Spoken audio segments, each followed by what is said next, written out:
नहीं बन सकता। आचार्य लोकेश मुनि जी से मैं आग्रह करूंगा, आचार्य जी अपने शब्दों से हमको आशीर्वाद। इसके बाद सभी को पुरस्कार उसका वितरण होगा।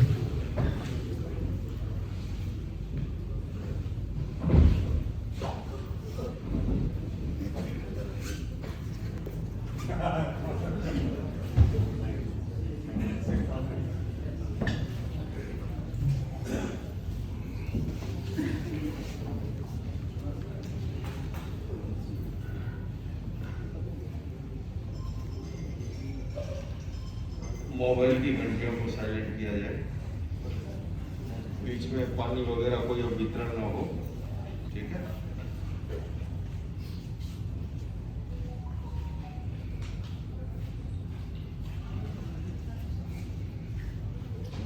इतिहास में शायद पहली बार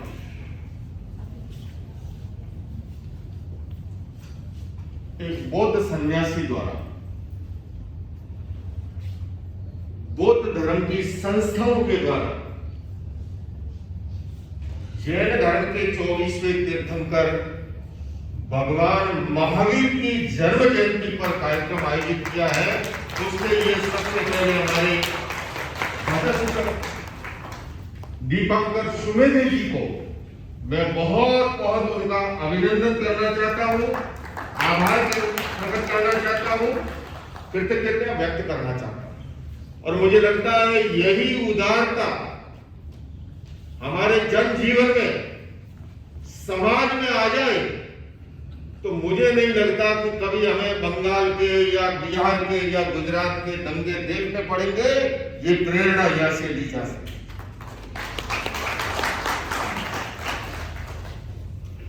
बंधुओं और बहनों,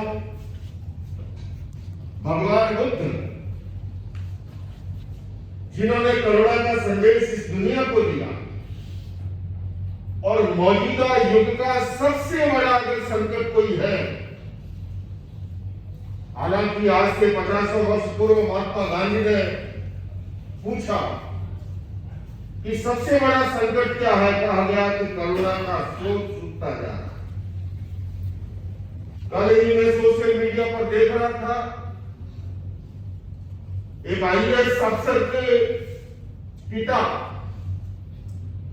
और माता सुसाइड कर लेते हैं इस बात को लेकर के कि उनको 2 जून की शांति से रोटी नसीब नहीं हो रही। दूसरा घटनाक्रम मैं देख रहा था, अपने अब्बू जान को मरने के बाद भी 40 बार जो है चाकू छुरा घोंप करके उसे मरने के बाद भी उस सब के साथ ये किया जा रहा है, और वो करने वाला और कोई नहीं, उसकी संतान है।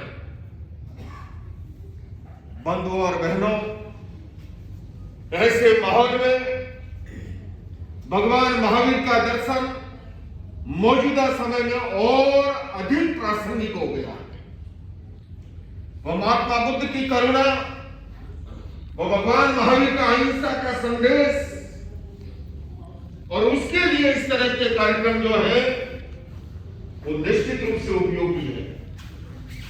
मैं वंदे सुमेधो दीपंकर जी को इस बात के लिए भी बधाई देना चाहता हूं, साधुवाद देना चाहता हूं उनको कि उन्होंने इस कार्यक्रम में अहिंसा परमो धर्म की थीम के साथ साथ कंपैशन इन एक्शन, जिन्होंने जीव जंतुओं के लिए, प्राणी मात्र के लिए जिनके भीतर करुणा का भाव, और उन्होंने जीव दया और करुणा से प्रेरित होकर के जिस तरह से समाज में सेवा करने का कार्य किया है, उन महानुभावों का, उन संस्थानों का जो है उनका भी यहां पर अभिनंदन का कार्यक्रम रखा है। बंधुओं और बहनों, अभी हम सुन रहे थे हमारे जैन समाज के कोहिनूर, कहूं तो अतिशयोक्ति नहीं होगी, डॉक्टर डीसी जैन एक ऐसा व्यक्तित्व है, मैं कह सकता हूं कि अध्यात्म और विज्ञान का समन्वय देखना हो तो हम डॉक्टर डीसी जैन के जीवन के अंदर देख सकते हैं। तो दूसरी ओर समाज का एक ऐसा युवा प्रतिभा जिन्होंने सन 82 में 83 में विधानसभा का चुनाव लड़ा, इस समय वो राज्यपाल द्वारा, उपराज्यपाल द्वारा मनोनीत पार्षद के रूप में समाज को सेवाएं दे रहा है भाई मनोज जैन यहाँ पर उपस्थित है। और इसी मंच पर हमारे, मैं आखिरी छोर से शुरू करूं, हमारे साथी जी हैं, हमारी बहना ने अभी यहाँ पर व्याख्यान दिया, और खास करके एनडीएमसी की सदस्य, मैं जब भी मुझे विशाखा जी से भी यह हमारी संभव ने तीसरी मुलाकात, एक कार्यक्रम बनते ने कुछ दिनों पहले किया था, उस कार्यक्रम में आप थी। और चूंकि मेरी संस्था अहिंसा विश्व भारती द्वारा भगवान महावीर के जन्म के अवसर पर 4 तारीख को इन्हीं के सभागार में एनडीएमसी कन्वेंशन सेंटर जो है वहां पर कार्यक्रम आयोजित हो रहा है, और उसी के प्रसंग में हम और बंदे जब आपसे वहां पर मिलना होगा, मैं ये कह सकता हूं कि मूक भाव से किस तरह से ऐसे कार्यक्रमों को प्रोत्साहित करना, ये हम विशाखा जी से सीख सकते हैं। मैं बंधुवादी को लंबा समय नहीं लूंगा, केवल इतना ही कहना चाहूंगा, महात्मा बुद्ध हो या भगवान महावीर हो, मुझे प्रसंगवश याद आ रहा है, दलाई लामा जी का एक बात कहते हैं, जब भी उनसे मिलन होता है वो कहते हैं, लोकेश जी, महावीर और बुद्ध एक ही मां की ट्विंस संतान है, एक ही मां की जुड़वा संतान है।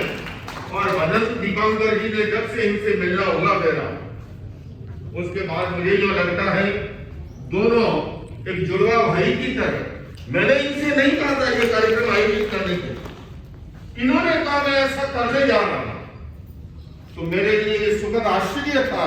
और मैं आज इस मंच पर घोषणा कर रहा हूं, आने वाली भगवान बुद्ध की जन्म जयंती के अवसर पर मैं अपनी संस्था अहिंसा विश्व भारती से, चाहे दिल्ली या मुंबई के अंदर एक विराट बुद्ध जैन सम्मेलन संयुक्त रूप से आयोजित करूंगा। और मैं समझता हूं ऐसे कार्यक्रम, जीवन कार्यक्रम प्रायोगिक रूप से जो है वो औरों को प्रेरणा देंगे। और बदन को आपने देखा, ये इतने बड़े विद्वान हैं, स्कॉलर हैं और समझज्ञ है।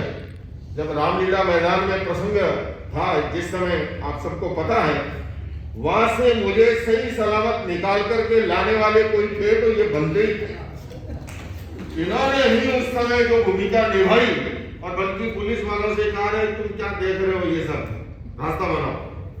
तो ये मैं समझता हूं, मैं इतना ही कहना चाहूंगा बंधुओं और बहनों, सचमुच में मौजूदा समय में आज भगवान महावीर का दर्शन, ग्लोबल वार्मिंग की चर्चा हुई, जलवायु परिवर्तन की, क्लाइमेट चेंज की, दूसरी समस्या है हिंसा और आतंकवाद की, तीसरी समस्या है अमीर और गरीब की। इन सारी समस्याओं का एक जगह कहीं समाधान मिलता है, वो भगवान महावीर के दर्शन में, भगवान बुद्ध के दर्शन में मिलता है।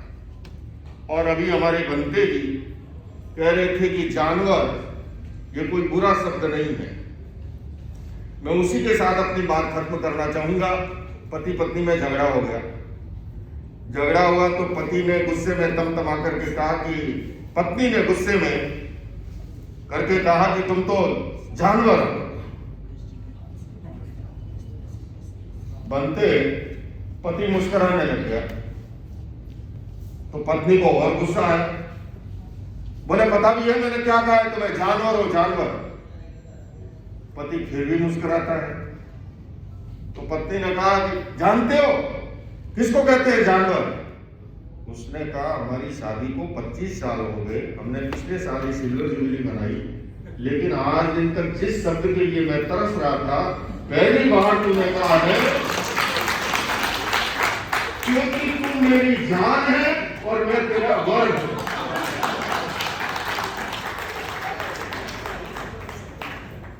अगर जीवन के अंदर पॉजिटिव थिंकिंग हो, सकारात्मक सोच हो, विधायक भाव हो, तो प्रतिकूल से प्रतिकूल परिस्थिति को भी अनुकूल बनाया जा सकता है।